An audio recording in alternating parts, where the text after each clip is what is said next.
Okay, folks, so welcome HUL256 class number, lecture number 10, the end of week 5.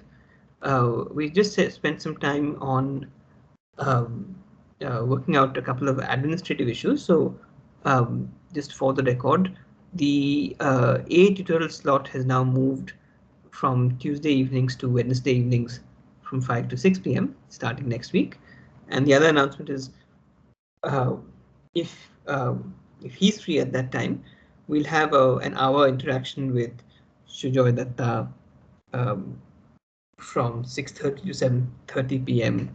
on Monday. That's just after class. Yep, those are the two announcements. And now I'm going to get into the material for today. And what we did last time, if you remember, the last passage we looked at was this passage on quitting smoking. We were going through the enterprise of identifying conclusions, and the term used for this kind of activity, which may or may not be a familiar term, is it's an interpretive activity.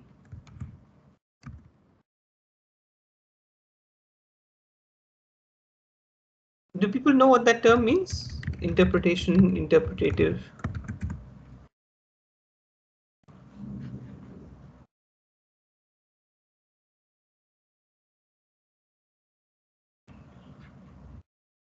Familiar, unfamiliar?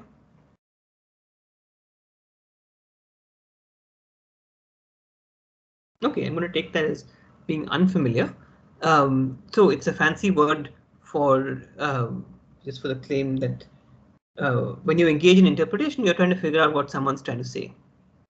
What you're faced with is some text or some set of words, and when you interpret them, you're trying to understand. Okay, look, what is the meaning behind what this person says? And one lesson that we took away from the discussions following the examples we looked at last time was that it's not an exact science. So there can be reasonable disagreements about, just what the author is trying to say. So if you recall in the cigarette example, it was a bit unclear. Look, there is, is the author suggesting that we should companies in India adopt this policy or not? I mean, they seem kind of ambivalent about it.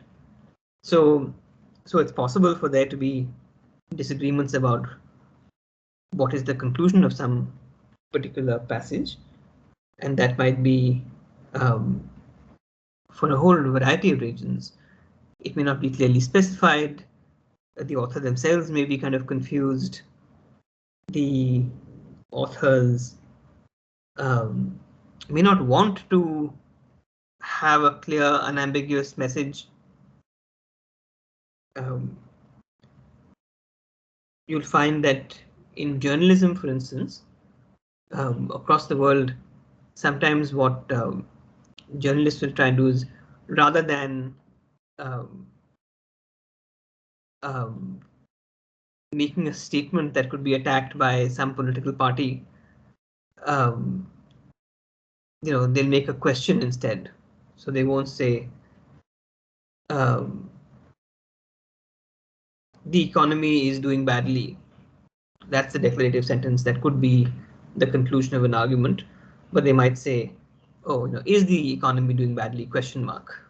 And that means that they're not on the hook, and they say, look, we were just placing the question for you. So it may not always be easy to see from what you read. Is there a clear and ambiguous message they're trying to give? And we do the best we can based on the information that we have, and sometimes we may have to say that it's unclear what the conclusion of this article is, or this write-up or whatever. And again, as good practice in your own writing and thinking, is useful to not let other people be confused about what you're trying to say. And there are various ways of making sure, including the kinds of linguistic devices that the APO document suggests, right? And going back to, therefore, so, in conclusion, those are very useful linguistic devices in your own writing and in your lives, your working lives. You'll have to do, I imagine, some amount of writing, even if it's an email. You're constantly, we're in our lives constantly in the business of persuading other people by offering them reasons. So making arguments is not something that's restricted to the political sphere or the public policy sphere. It's something that we do, and in general, it's a good thing for it to be clear to all concerned. What is the takeaway that somebody is trying to defend?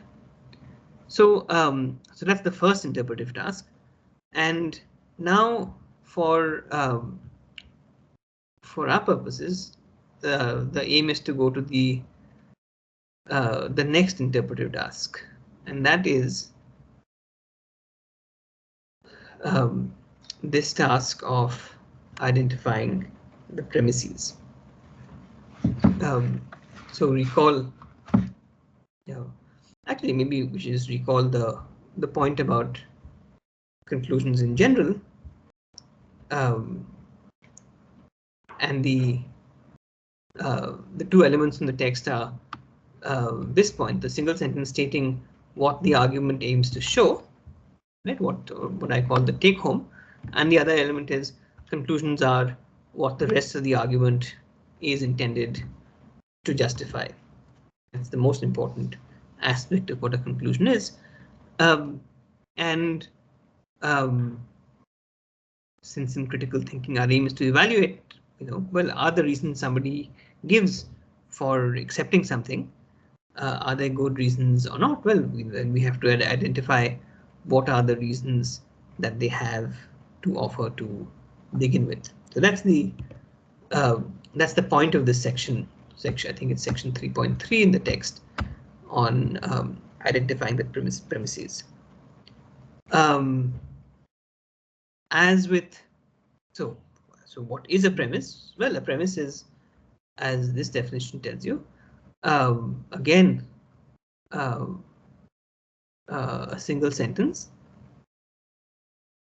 There's some kind of grammatical mistake in their definition here. Single sentence declarative together. What he means is all the premises are intended to give a single justification for the conclusion. So essentially, from a piece of text, you extract, as we'll see, possibly more than one argument. But the things that we want to extract are things that have this kind of justificatory relationship. There is the conclusion. There are things that are, well, maybe the metaphor is there are things that support the conclusion. There may be many things in the text that really have no justificatory relationship to the conclusion at all. They may be beside the point. And in that case, they wouldn't be relevant. You wouldn't count them as, premises of the argument, even if they occur in the same piece of text. And that's the importance of this clause, and in particular, this idea that it gives a single justification for the conclusion. As we'll see, very often arguments will have more than one premise. Passages will have more than one argument, so the same conclusion might be supported by different premises. But we kind of count, what we're looking for is kind of discrete chains of reasoning, and the same passage may have more than one. We'll see that in a moment. Let's look at some examples. These are the early from the early examples. Let's look at this. Can I have somebody read this passage, and again, preference to people who've not read before?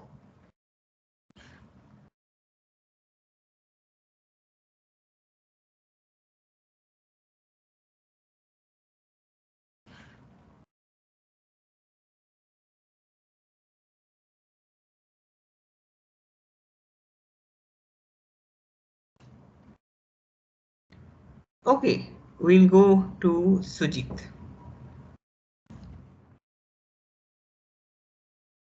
Okay, sir, from here's the citizenship bill, right? No, the one on the The right, the extremist. extremists are probably Okay. starting these riots. That The extrem box. okay. The extremists are probably starting this riots. Every time there is an election, there is a riot, and it always benefits the extremists. And you have to follow the reasoning. If someone benefits from the riots, they are probably starting the riots. Okay, so just to pause there, you can see that um, the sentences that or the phrases that have been highlighted, if you go back to this checklist, well, they're single sentences. That is, they're saying exactly one thing. They're declarative. Um, right? Every time there's an election, there's right there. These are claims of which one can say that this is either true or false. Um, and taken together, they provide a single justification. What's the conclusion of this argument, by the way? So it wants to say that if someone benefits from a riot, then the most probable answer that who started the riots are those who are benefiting from it. So that's is that the conclusion, or is that I'm not sure. You read the whole of it, right? I'm asking what is the specific conclusion of the passage? Extremist starts the riots. It's like, and why would you say that? I didn't see saw that. Who said that? Because Piyush. if we The see extremists the benefit from the riots. Yeah, both Hemant and Piyush. That's what you said. But let's hear from Piyush's reasoning. yes, sir. If we see the blue and the red highlighted part, Hmm. and if we combine it and see the third part, that the blue part says every time there is an election, there is a riot, and the red part is it always benefits the extremists. And the third premise is if someone benefits from the riots, they are probably starting it. So if we combine the three sentences, it kind of implies that extremist starts the riot. So this does look like it's the end result of a chain of reasoning that uh, involves these other three highlighted phrases, right? And that's Yes, why sir. one would regard the argument as having the first sentence as the conclusion, and then these three sentences phrases um, as premises. And one Yes. reason that that's useful to point out is just that when you read a text, as they say, the premise can come anywhere in the text.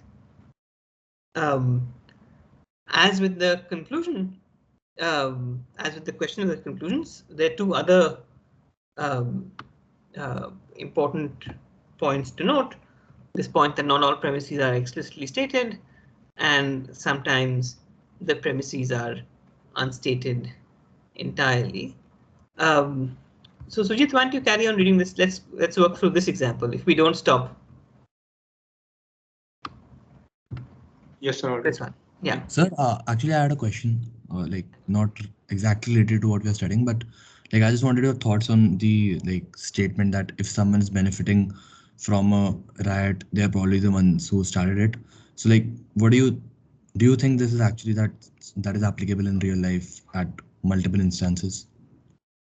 So I don't know the answer to that, but it's a very good question to ask. I mean, in general, but it points to um, uh, something that's quite important, which is um, there are multiple ways to evaluate the reasoning that you're offered um, in a particular argument.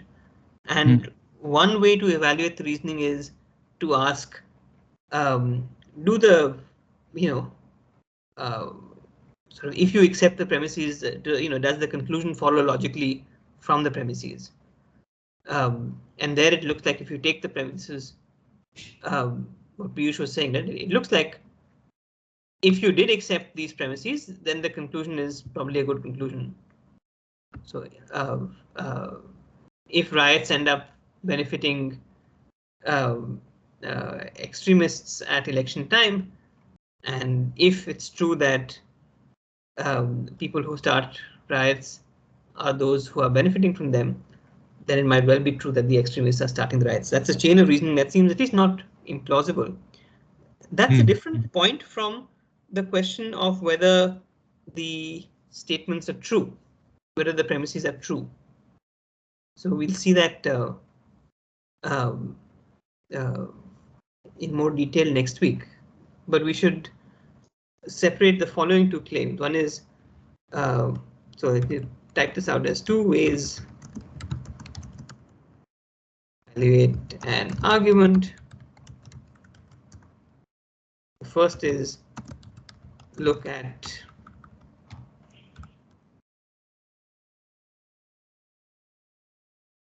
reasoning,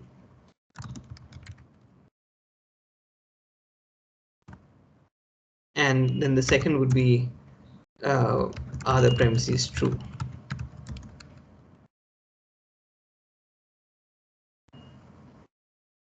And it's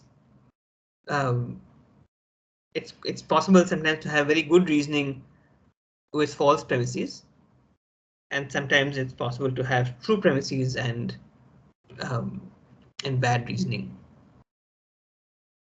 So in the case of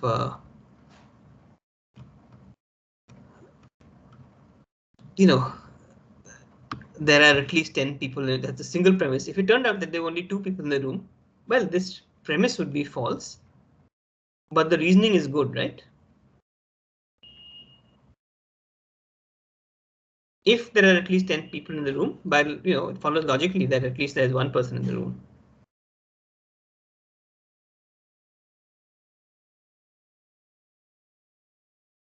Have I just made things confusing? No, sir. I think I get it. So I haven't answered the specific question you asked, which is you asked, look, is this principle correct? Yes, sir. I think that's what it depends on the other statements and the other premises, and it's like we cannot make a statement just based on that one single statement. Like it depends on the situation and the other facts that contribute towards it. Like, so it may or may not be true, right? We don't know whether this principle is correct. How would we find out? Well, we'd have to investigate the world, and we'd have to do studies on how riots are conducted, and as it happens in the case of India, there's a man called Paul Brass, if you're interested in following up, who has a phrase called the institutionalized riot system. He studied a lot of riots in India. But logic or critical thinking won't help you solve that question. It's an important point, to ask yourself. Well, suppose the reasoning is okay. Why should I believe the premises? And certainly thinking about it in the abstract may not actually lead very far, because these pertain to to the real world. They require the investigations in the real world. That makes sense? yes, sir. Yeah. Okay. Okay, so let's return then to the example that Sujit was reading out, starting with if. Yeah.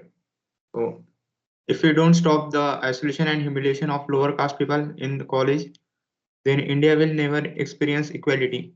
Don't allow inequality to continue. Humiliating lower caste people in college must stop. Okay, so it looks like. So what's let's first ask this. What's the conclusion of the argument? Even that is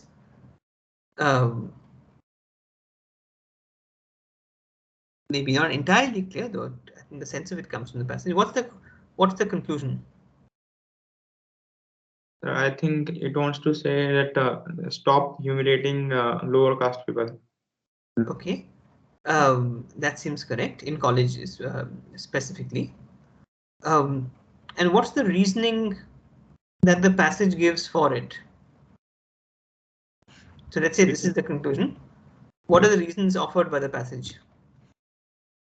Reasoning, I would say that if we don't stop this, then India will never experience the equality, the second Right. premise. So this is the premise, right? It seems to be one premise that, so we say, if the conclusion is, whoops, I'm starting a new conversation for some reason now.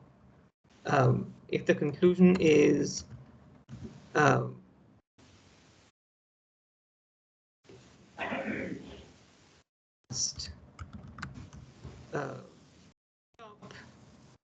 and premise one is humiliation comes in the way of equality.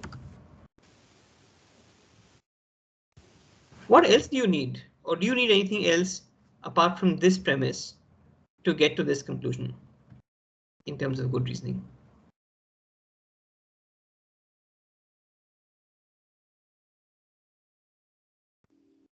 Experiencing equality is good. Like, I mean, that's desirable. That should be a premise. Why is that? Otherwise, the reasoning doesn't make sense. Like, it just says that if we don't stop the isolation, then India will never experience equality. But it doesn't point out that why do we want to experience equality, like whether it's desirable or not. Right. So somebody who really cared about an unequal society might say, okay, humiliation comes in the way of equality. Great. We need lots more humiliation. Right. And so therefore that person would disagree with the conclusion. You need some kind of conclusion that says equality is a good thing.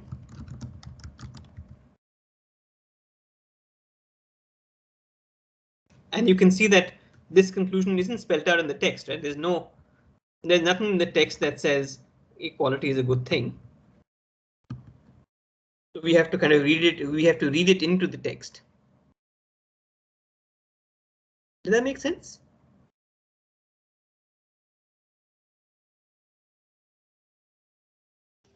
Yes, sir. It's an interesting activity, and it points to quite an important thing that we'll also be looking at next week. That when you see a text and a piece of reasoning, you do a lot of interpretive work. You usually start by assuming that the person who's done the the author of whatever passage is making the best possible argument for their conclusion. And so sometimes in order to do that, you have to kind of fill in the blanks that they might have assumed that their audience already agrees with that premise, and so there's no reason to include it in, or maybe it's a passage from some longer piece where they've made this premise somewhere else. But in evaluating, it would be the word that's sometimes used. It would be an uncharitable thing to evaluate an argument without kind of supplying premises that the author probably thought were maybe too obvious to mention. Does that make sense? So I had a question. So Yeah. equality is a good thing. On the idea of equality is a good thing. The author doesn't directly explicitly state that, right? It is a good thing. So how can we conclude that it is a premise when they do not tell us that equality is a good thing? So I'm going to throw that back to you guys. So this is what I was saying, but maybe I didn't say it very clearly. So somebody take a stab at answering Tanish. Why is it? Again, if you look at the passage, this claim equality is never a good thing is not there. What licenses us to get, the text says you should not do things which, again, it's unnecessarily complicated.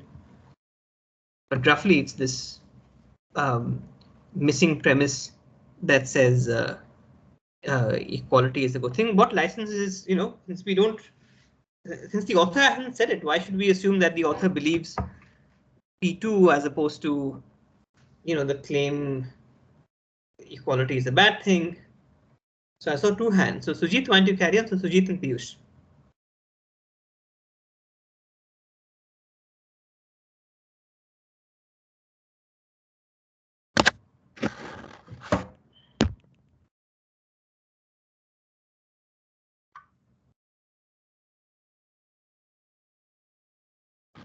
Whoops. But actually, I get what I did wrong. I was just asking, can we draw out conclusions on our own when we are finding out the premises? You mean, can we, I mean, are you asking, like, what are the rules of the game? When can we supply premises and when not? Is that the question? No. So author states that do not allow inequality to continue. So that may imply that inequality is not a good thing. But unless that's mentioned explicitly, so should we draw out conclusions? So it's a good catch, right? Why do we think when you read it, if I said as a kind of reading comprehension, does the author believe that equality is a good thing?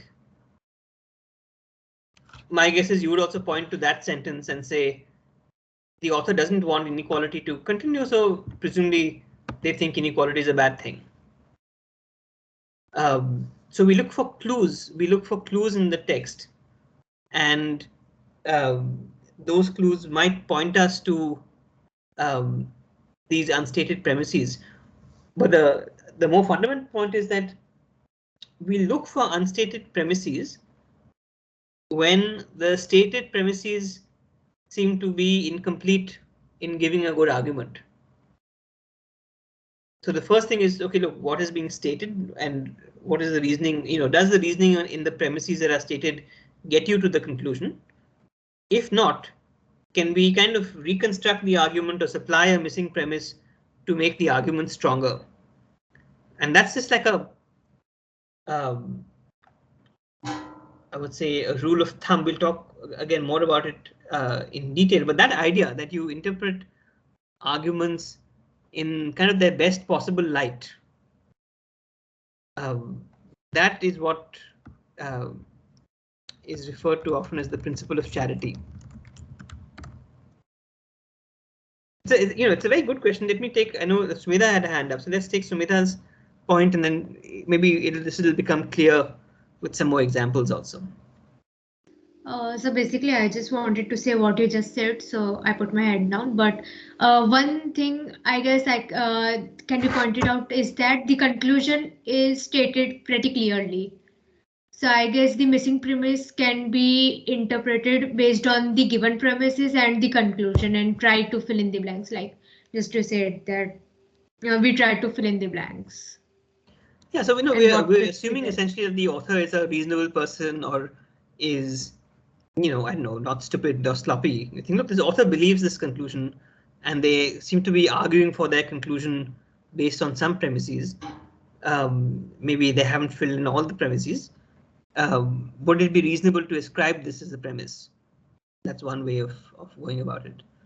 Yeah, Piyush. Sir, I wanted to ask that the conclusion and the premises we have written in the chat, sir, aren't they a bit general? Like if we consider the paragraph, it's only for lower caste people. So, but the conclusion is humiliation must stop. So humiliation is kind of like general thing, but the para here focuses only on lower caste people, and that too in college. That's right. So it's again a good catch. I just made this what I typed out is just laziness because I want to type it out fast. Then I wanted to point out the key elements. You're exactly right. A better specification would involve what you said. We're talking about humiliation of lower caste people in college. By the way, it's a crazy, it's an interesting coincidence, but just on Tuesday we have a very interesting set of lectures on that the HSS department organizers. I'm one of the organizers this time, and one of my colleagues is a very brilliant psychologist by the name of Yashpal Jogdand, and his the focus of his research, he's a psychologist, is in fact of humiliation, specifically caste humiliation. So I encourage, if you're interested in this topic, I encourage you to attend the talk. I'll post the announcement on Piazza. Okay, so let's just, why did we get down this path? Just on this point that sometimes the premises won't leap out at us from the passage. They may not be explicitly stated. And in this other example, yeah, one second. Go ahead, Piyush. Yes, sir. I wanted to ask that when we see this conclusion and premises, so do we consider the paragraph we are given only, or do we also think like what would have the author meant, or what would have the author concluded from this? Do we have to consider the author or the paragraph only? I would say when you have very specific evidence, like you have a passage, then that trumps inferences you might have about the author's intentions. But in general, we need both. Whenever you're doing a piece of interpretation, it's a kind of function which has both these inputs.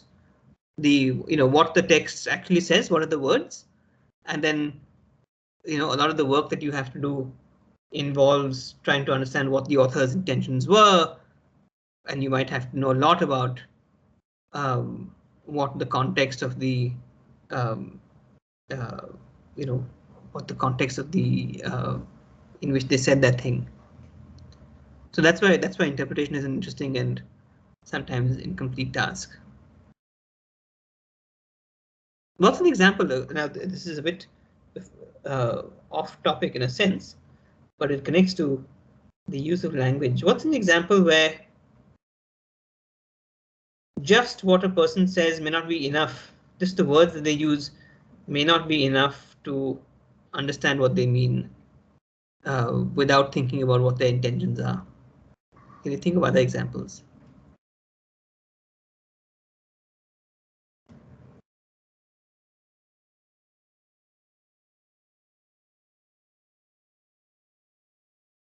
Like, sir, if we remove this line, don't allow inequality to continue from this paragraph.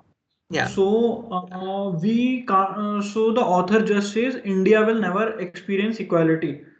We won't be able to know what's his take on equality or inequality. If this line wasn't there, we will naturally assume that the author doesn't like inequality, but we can't be sure of that. Correct. So again, after the last line is humiliating lower caste people in college must stop. So one might guess that because they're saying this practice should stop, they don't like the practice. But again, we could be wrong. So in these situations, one does one's best based on the information one has, and you might learn new information. The author might say, no, I didn't mean that at all. You misunderstood me. I really meant to say, something else. So that's always possible. So we do our best, but we proceed with this orientation that let's assume that the author is trying to make the strongest case for what they want. We'll come back. And this is a theme in the weeks as the authors of the APU text say, it's very important to innovate the whole idea of critical thinking. Let's go to maybe one last example. What about this one? So Sujit, why don't you just continue reading and we'll get somebody else after that. Oops, the contracts wala thing on the right hand side. Shall I continue, sir? Yeah. So, in India, contracts are often not enforced by law. This discourages international firms from doing business here. So we should enforce contracts by law. Okay, so what's missing here?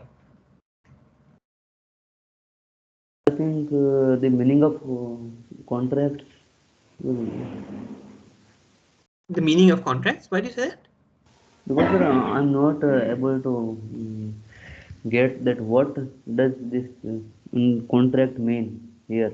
Well, you know, a contract is like a business agreement, right, between two parties.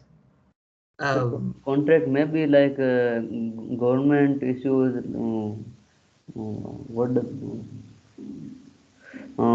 government gives a contract.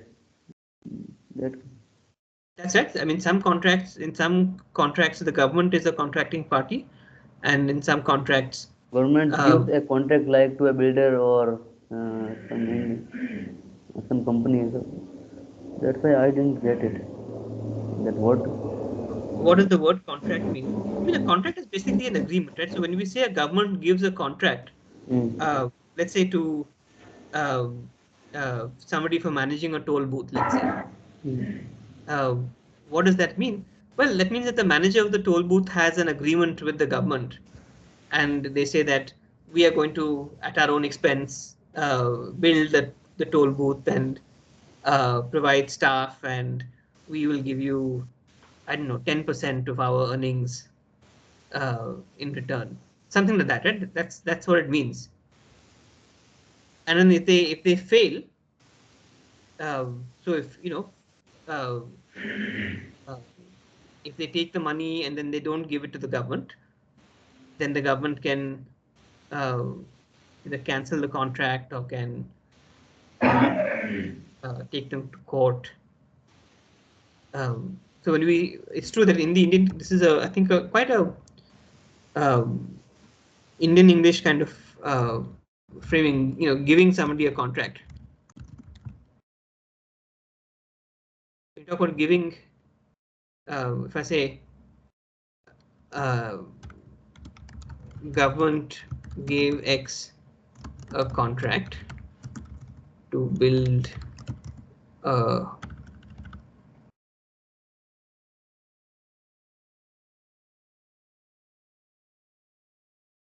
we can rephrase that as um, government entered into an agreement with X.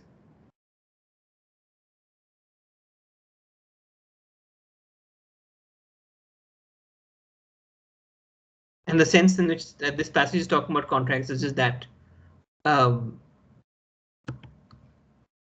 in many cases, contracts, even explicit contracts, are not enforced by law. So two people might enter into a contract. I might enter into a contract to buy, um, I don't know, um, shoes from somebody else, and um, that person may supply the shoes and I don't pay the money. In that case, I have not honored the contract. And in theory, at least, I can go to the court and I can say, hey, this person has not honored their contract, so you must force them to pay me money. That's the kind of thing that they have in mind. Does that make sense?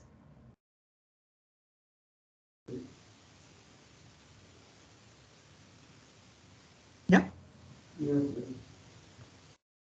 Okay. So what's the missing premise in this passage? What do we need to add to this passage so that this conclusion is supported by a good chain of reasoning? So you must add why international firms should be encouraged to do business in our country. Yeah, because we have a should statement here. We should enforce contracts by law, and it's only going to be supported if we have some kind of other should statement that tells us, so somebody might say, like a very protectionist person might say, hey, it's great. We don't want international firms from to do business here, and therefore, um, we shouldn't enforce contracts by law. So for that kind of person, you've got to say, hey, but in fact, there's lots of good reasons for bringing international business firms to India. So again, this is the kind of thing that one ends up doing quite a lot of, and like I said, it may not always be very clear what the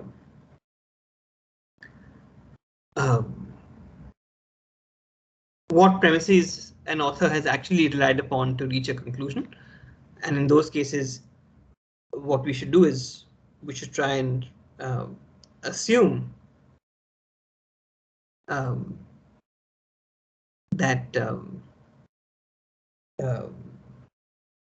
or try and build in or read into what they've said premises of the kind that we have extracted. Rajiv has a question about the nature of the premise. It's not clear why should the lack of enforcing contracts by law discourage international firms. I think in general the thought is that international firms, if you have if this shoe supplier can come and beat me up if I don't pay him for the shoes that he's sold me, then he doesn't need the enforcement by law, right? He has the local thug to beat me up. But if I'm some international firm, IBM or Microsoft or something, I may not have the resources to. I mean, I just know who the local thugs are I can hire, and so I might rely more upon um, formal legal systems. That's the kind of idea. Okay, so we've now got questions. Well, we've looked at how to identify the conclusion of an argument and how to identify particular premises of the argument. And there are a couple of really two important wrinkles that then we have to sort out to think further. And the first wrinkle is this point that the authors make, which is that often a passage contains multiple arguments, and we have to separate out what the arguments are. And the second important point which we'll come to is what we just read, in fact, was that often there are multiple ways of interpreting the same argument. What I'm going to do is let's take a quick 5-6 minute break, and we'll come back to this point about multiple arguments. I'm going to switch off my audio and video. It's 6 now, so at 6:05, let's reconvene. Yeah.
Okay, I am back.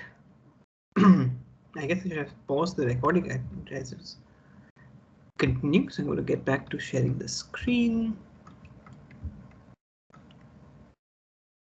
Okay, so let's look at this set of uh, cases that involve one passage containing multiple arguments. And essentially, when you're faced with that situation, there are multiple reasons pointing towards the same conclusion, it's just worth separating out the structure of what those reasons are. A person may have 3 reasons for why some policy is a good thing, and you may think, look, the first one doesn't work, or the second one doesn't work, but the third one does work. But if you don't separate out the 3 distinct reasons, then it's possible that somebody dismisses your argument. Look, the policy doesn't work. Obviously, it doesn't work because this argument is flawed. So I know Hemant had volunteered to read. So why don't you read Yes, sir, of course. this passage? From where? Here, we should We- invest more. We should invest more in artificial intelligence. It's going to shape the future, the economy of the future, and we need to prepare. Artificial intelligence can help provide the best medical health care, and we should pursue that at any cost. Okay, so what's the conclusion? I think we should invest more in artificial intelligence. Okay, and is there more than one argument in the passage, the text? Of course. Why Sir. would you say that? Of course, sir. Because sir, there is one premise is like that artificial intelligence is going to shape the economy of the future. So for and so for so we need, so we should invest what will shape the future. There is one. These two sentences make these two premises make justification to the conclusion. Okay, and what's the other one? So other one is that like in the para that artificial intelligence can help provide the best medical care. So for best medical care, we should invest more in artificial intelligence. And you can see that these are distinct claims, right? I mean, Yes. even if it didn't work in the economy, if it made no difference in the economy, the medical care argument might still be correct, and vice versa. Even if the medical care argument was wrong, maybe we should invest because it'll help the economy. Of course, neither of these things may be true. The point is to just separate out the different kinds of reasons that are being offered for that particular conclusion.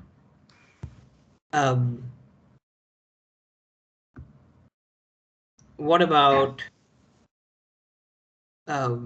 let's skip this one and let's look at the third one. When do you read this? Politicians, Yeah. Politicians should not rely on sadhus to win elections. We are a secular country. We have been since the very foundation of the country more than 60 years ago, and we have been proud to be secular. The tradition of sadhus is ancient, and sadhus are to be highly respected for their spiritual struggles, but let us not respect them for political mechanisms. What is this? Machinations between like a good synonym, meaning like for being a a political operating um,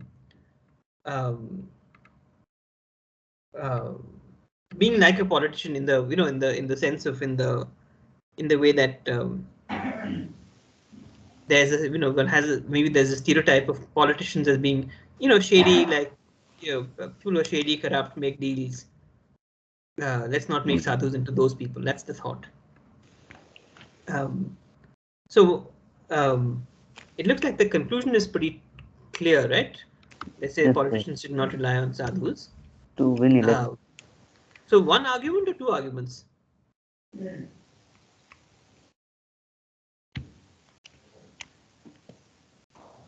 How many people see only one argument in the passage? I think sir, there is only one argument. And what is that argument? The argument is that we have been a secular country. So, in a secular country, a single religion should not be given a priority. All religions must be equal, must be seen as equal. Okay, so that's not quite the argument that they provide. I mean, they have a slightly different take that not about the issue is not about any particular religion, but that in general religion should not influence elections. Elections. So okay, so one argument it seems like both you and Arun, you also agree that there's only one argument in the passage? No, sir, I could see two arguments. Okay, so people are clear that what the first argument is something along the lines of what Hemant said and what's in the text, right? Something, some appeal to secularism. Yes, sir. Okay, what's the second argument? So the second argument is in the statement that tradition of sadhus is ancient, and sadhus are Okay. highly respected for their spiritual struggles. So I think this arguments, with this argument, author leads us to believe that sadhus are not that proficient in politics. So it might not be the case that if sadhus stand for an election, they would win. So politicians should not rely on sadhus. Is that okay? So because it's written, let's not respect them for political machinations. So it Yeah. means they are something. They should be respected for something else. Yeah, They should be respected for spiritual struggles. So the sense I had of that thing was more like, you know, they might become degraded in this political process. That there's some special place that they occupy because they, you know, whatever belong to these spiritual traditions, and it'll be bad for them if they get So involved in actually, politics, it would be like what you are saying. You're saying under the premise that politics is a degrading thing, and what I'm saying is politics is just something necessary for the country to live by. I was not.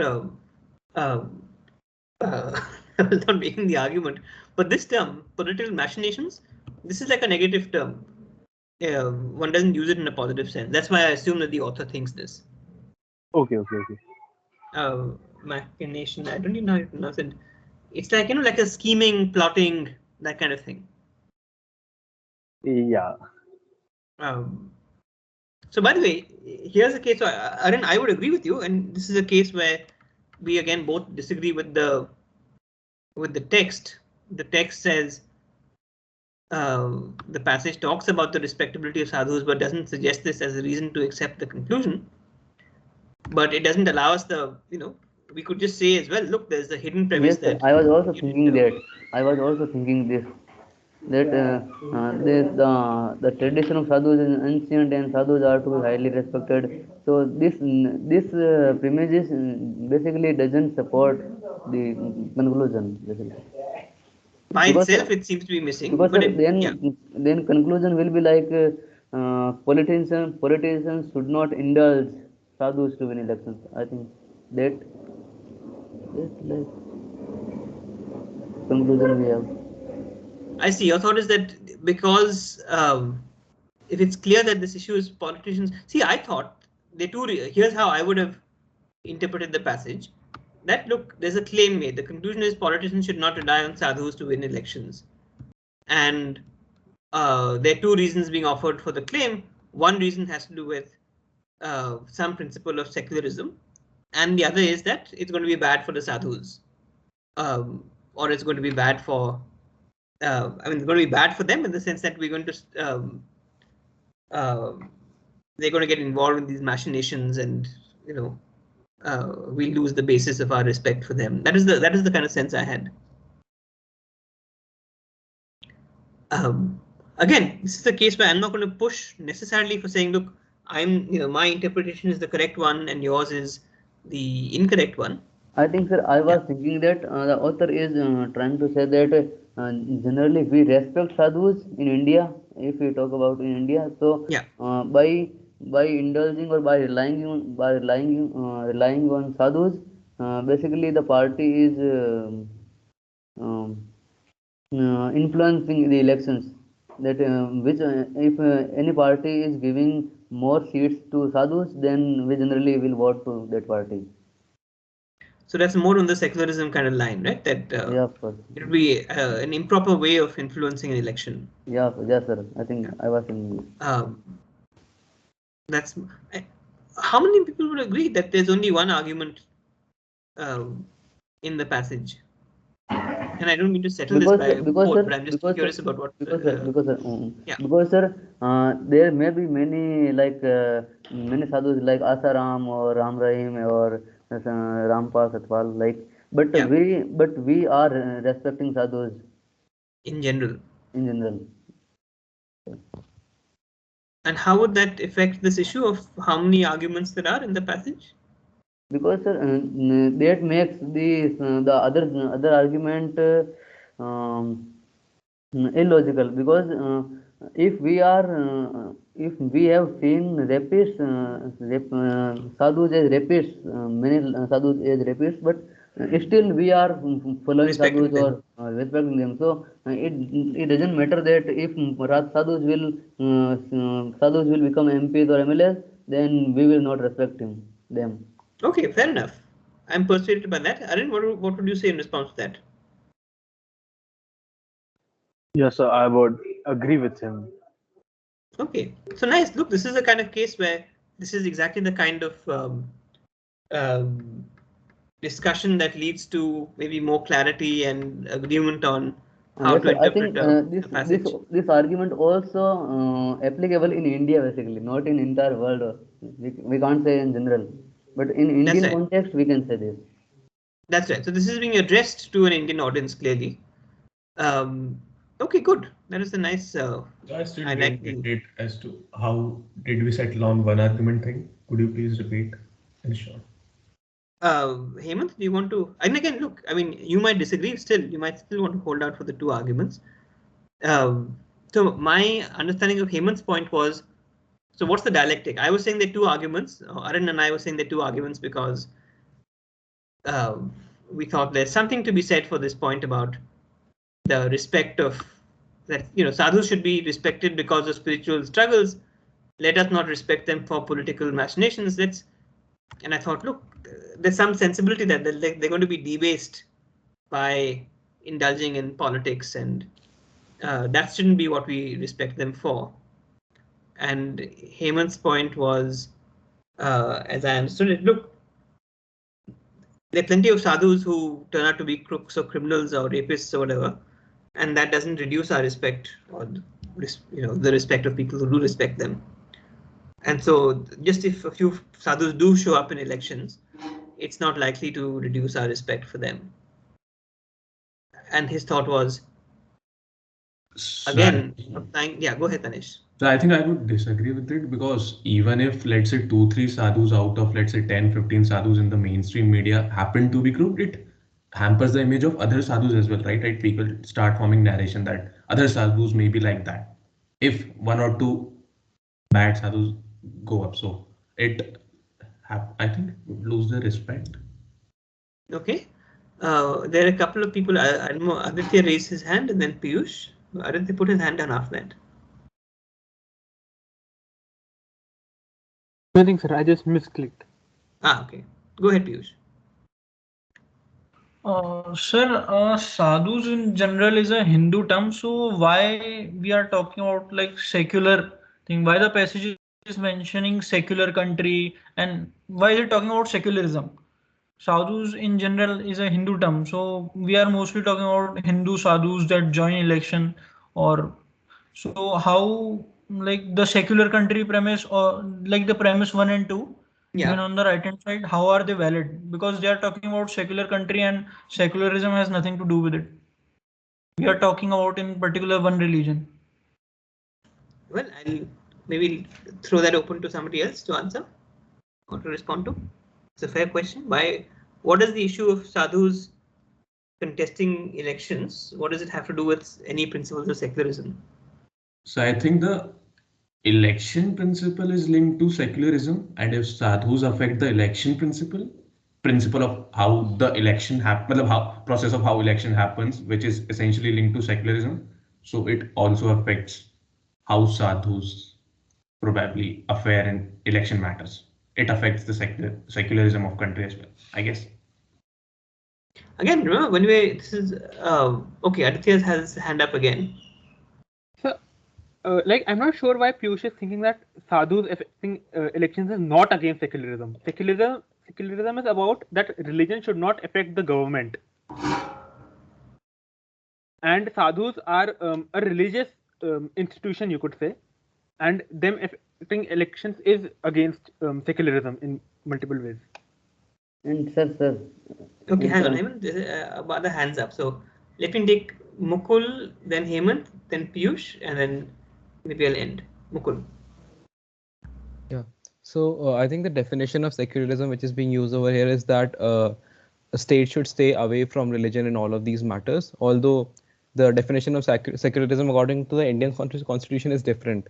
According to Indian constitution, it's that it should have like all religion should be equal in the eyes of the state. So that according to that definition, this argument does not make sense.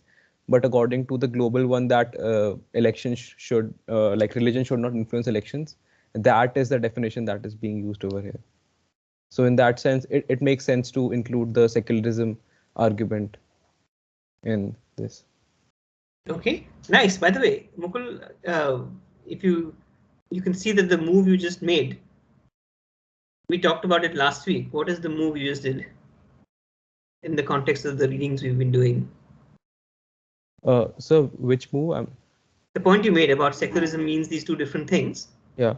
There's a term, a technical term we use to describe that phenomenon. Ambiguity. So it's ambiguity, and how do you resolve the ambiguity? By anyone remember the term we used? So by providing proper definitions. Yeah, it's by the particular one of term those definition. I forgot precisifying. Precising definition. Yeah, precising or precisifying. So you can see this is a common move one might make, right, in this kind of critical thinking to make something more precise. Hemant, before I come to you, let me just say a couple of things. So this is nice. I'm glad that we're in a way getting our teeth into argumentation more generally. But what I want to just clarify for you is that the argumentation may take place in many different registers, right? So one is, as Mukul brought in again, the meaning of the term secular, that may not be entirely clear, or it may be contested as it is around the world. It may involve, well, what is the person saying and what is the reasoning that they're employing. It may further involve empirical premises having to do with what's actually going to happen if sadhus enter elections, right? So in a way, the discussion between Tanish and Hemant was a kind of disagreement with what will happen.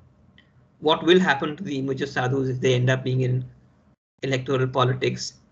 And because they have different views of the answer to that question, that might lead to different interpretations of what the author is trying to say.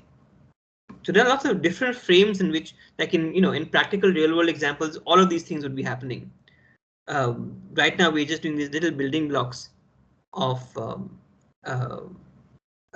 showing, the particular kinds of moves one would make in the context of critical thinking. Okay, so Hemant and then Arun, and then we'll stop. Yes, sir. Sir, I was saying that if a person was saying that why are we including the secular? Yeah. Sir, I think that I was saying that India's first education minister was a Maulana. And that Maulana is a religious position. So basically, we can't question that why sadhu should not come into politics. So good. This is a this is a broader question about secularism. Where was secularism then? where was secularism then? If a Malana became India's education minister, and a education minister decides what should be taught in the class, what are the what will be the topics in the or chapters in the books, then I think he had imposed many things on us. Still we don't know what are those. Maybe. Well, I don't know enough about Maulana Azad to answer that question, but notice again, you're going back. This is nice, right? You're going back to a discussion about what counts as secularism. Yeah, of course, secularism. But the in a way, there's a simple question. There's I realize a simpler answer to Piyush's question. Why do we include secular as a premise? Because the text is saying that seems to be suggesting that there's some tension between this practice and principles of secularism. But we, after all, what is the game? We are interpreting a text and then evaluating the reasoning behind the text. We don't have to agree.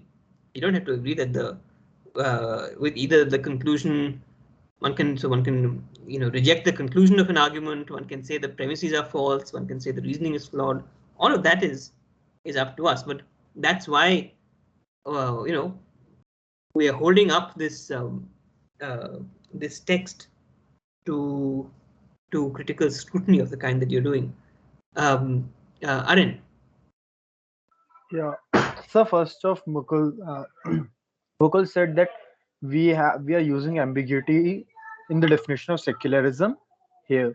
So, but even if we use either of the definitions, so the premise 3 would always hold, because even according to secular definition of secularism in India, the state should provide equal opportunities to all the religions. But premise 3 states that if sadhus win the election, then the state would provide certain privileges to certain religions.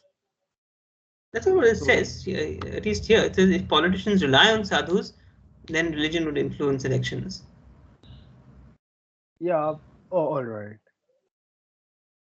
After it doesn't say, it might be that somebody might say, look, people from any religion should be allowed to contest.